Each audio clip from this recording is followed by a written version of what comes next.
കേരള കോൺഗ്രസ് എമ്മിന്റെ UDF പ്രവേശനം തള്ളി Kerala Congress chairman PJ Joseph. Kerala Congress എമ്മിന്റെ പ്രസക്തി നഷ്ടപ്പെട്ടുവെന്നും അദ്ദേഹം തൊടുപുഴയിൽ പറഞ്ഞു.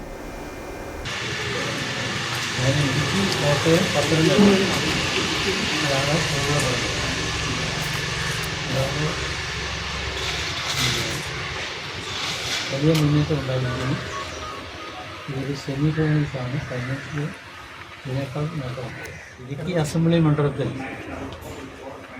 ഒരു മുനിസിപ്പാലിറ്റി 9 പഞ്ചായത്ത്, ആ ഒരു മുനിസിപ്പാലിറ്റി 9 പഞ്ചായത്തിൽ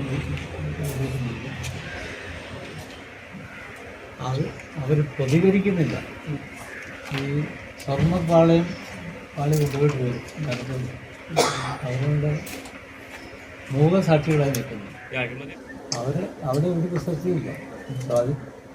ഈ വാഗ്ദാനങ്ങൾ ഇടുക്കി പാക്കേജ് 12,000 കോടി എത്രയാണ് പാക്കേജ്?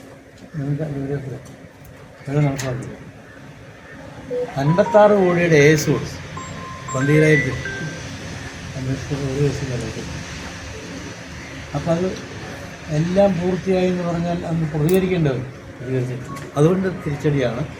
കട്ടപ്പനയിൽ 9 പഞ്ചായത്തുകളോട് ജനങ്ങൾ അവരോട് ഈ നഗരസഭാ അധ്യക്ഷ രൂപീകരണ ചർച്ചകളൊക്കെ തുടങ്ങി. കാരണം